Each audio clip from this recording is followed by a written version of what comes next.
So a couple years ago, Gina and I made an apocalyptic backdrop photo op for the anime convention.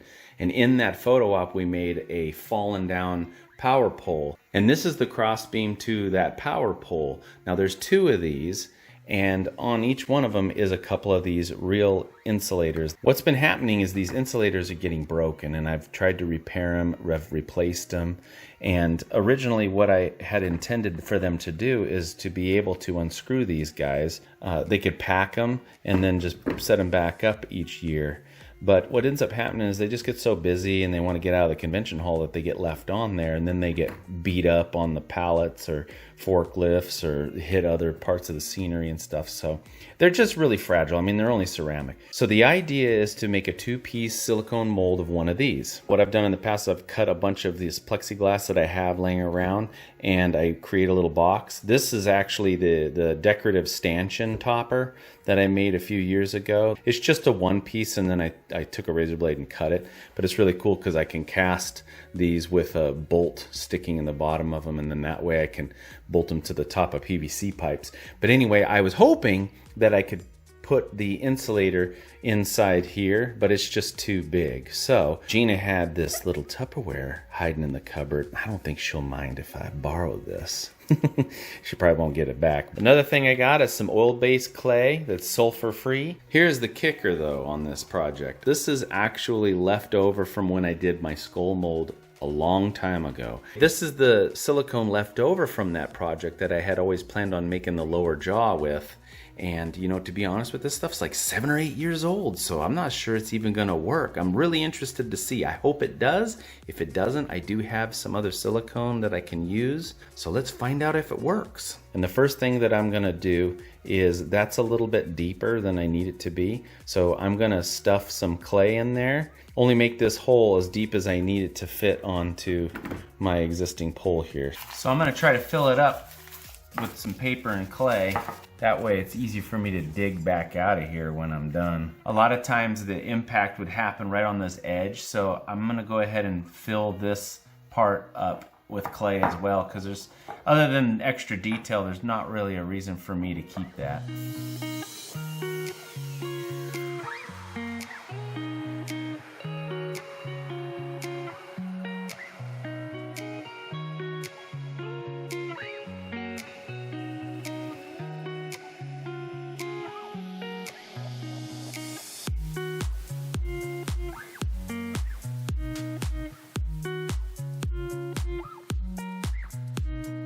I got the surface pretty smoothed over. It's not perfect, but good enough for this mold. The next thing to do is I have these little acorn nuts that I'm gonna put in each corner just so it gives it some way to lock together.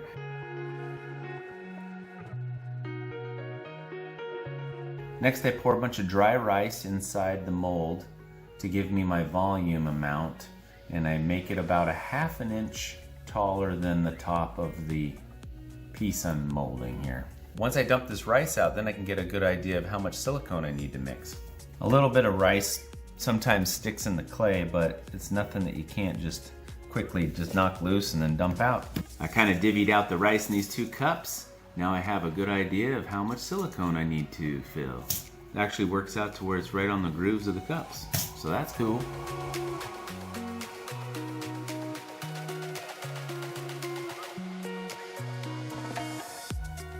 Now it's time to open these up for the first time in years. Woo-wee. It's still liquidy at least. Let's see this one. Still liquidy. I'm gonna mix these guys up really well, and then I'll pour the amounts I need to in the cups, and then mix it together. Let's see if this thing works.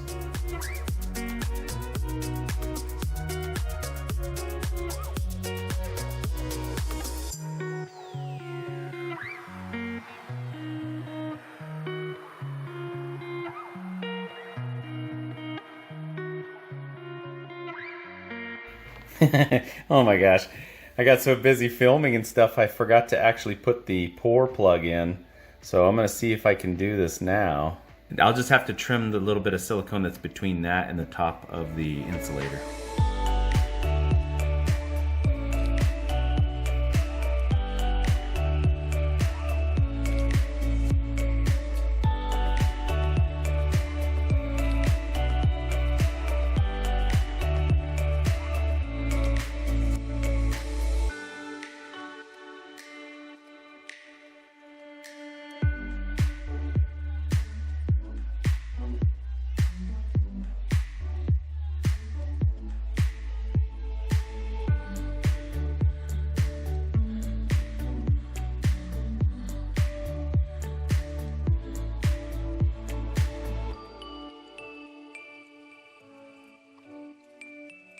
I'm still tapping out some air bubbles on this top half right here, but now I've got this all finished. None of it leaked through, so I was actually really surprised. When I first started mold making, I got the real slow stuff just because I was, worried about having enough time. It takes 4 hours for this stuff to cure, and that's, it seems like an eternity now. So if I ever buy this stuff again, I'm definitely gonna get the fast, quick stuff, especially for projects like this where you're just basically waiting. Because I want to cast some stuff, man. I want to start casting some insulators. So I'm gonna demold this thing, get it all cleaned up, and it'll be ready for my first casting. Now to cast my 4 insulators, I was gonna go get some smooth cast resin from Smooth On, but I actually have this EpoxAmite left over from our little mini golf job that we did, and I'd like to use it up. So I'm gonna go ahead and see if this works.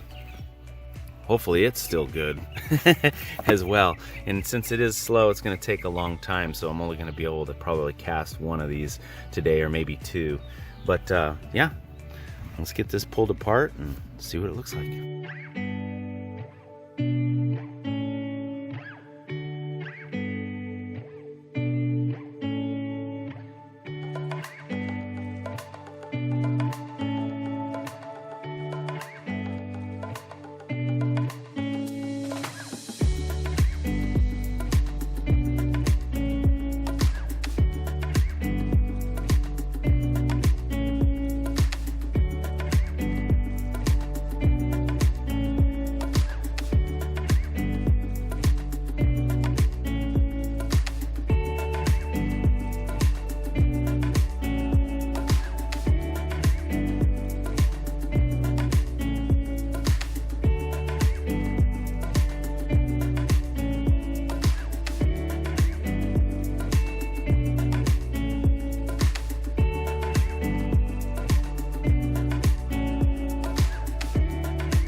Well, it worked. Anyone need some insulators?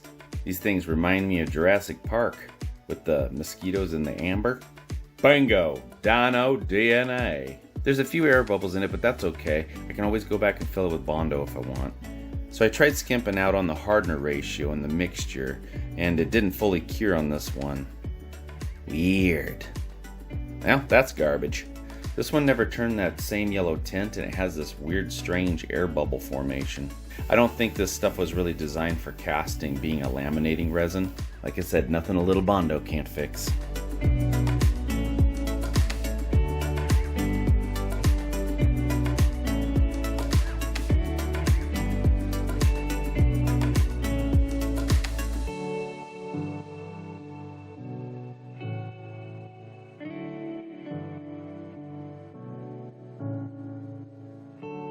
And there's the finished product. These definitely feel a lot more stronger than the ceramic ones, that's for sure. It's always nice when you can use the old stuff that's been sitting around. Well, that's gonna do it for this episode. If you're new here, be sure and hit all the buttons so you can join our crew. Also, give us a thumbs up if you like this video, and we'll see you guys next time.